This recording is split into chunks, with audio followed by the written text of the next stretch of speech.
Hi guys आमर आज तरकारी हम बंधा कोबी अरे छोट कोबीटे से नहीं आसचु यहाँ बाहर करी यहाँ कटा हम डाली हो गला छुंक कर सारे छुंक कर सारे किए से कौन काम तो हमर किछि नाही कौन काम सफा करिया गइजंदी हां ना किछि नाही सफा दे से धुआ हो काटी सारे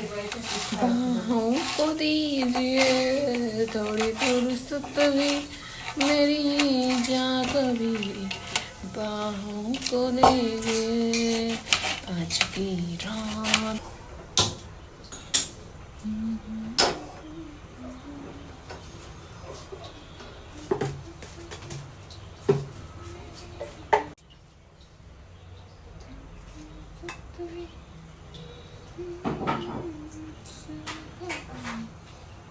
आमर तेल ताती जाइए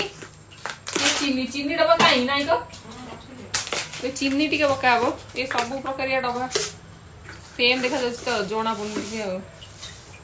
चीनीटा एक्चुअली कौन पका हुए तो जना ना तरकारी हम आगु तेल चीनी पका पूरा तातीगला पूरा तातीगला आधे भी पका हम फुटण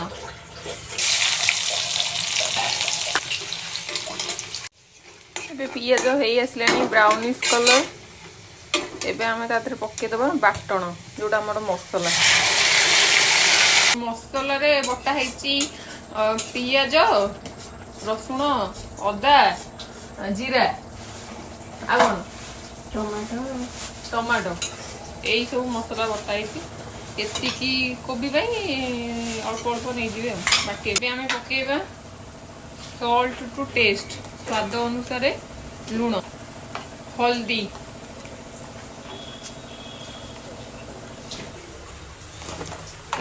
हल्दी जो मसला रे बटा है अल्प अल्प पका ये कौ मसला देख धनिया पाउडर तापरे गरम मसला पाउडर तापरे काश्मीरी रेड चिली पाउडर तापरे चिकेन मसला एवरेस्ट चिकेन मसला पूरा मसलाटा ऑलमोस्ट हो गला तेल भी छाड़ी आसला टाइम दबा अल्प टिके पानी एबे अल्प टिके धनिया पत्र पकेबा एबे मसलाटा आमर टोटाली हो जाइए एबे आम पकेबा आम जो काटिकी रखिथिबा आलू आ कोबी फास्ट आम आलू आलू पकईदबा तो आलू सीझापी टे अधिक टाइम नब ता ऊपर पका हम बंधा कोबी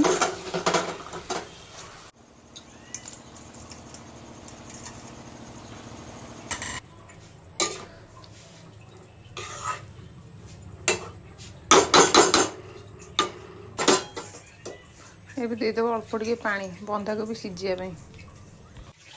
एबे पानी देला परे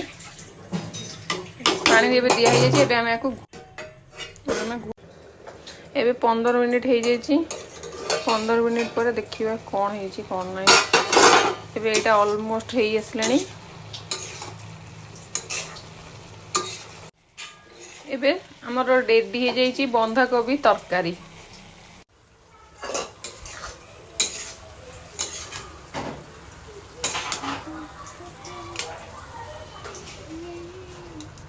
एमती नुआ नुआ वीडियो आ रेसिपी शिक्षा मो चैनल को सब्सक्राइब करंतु और लाइक शेयर करंतु।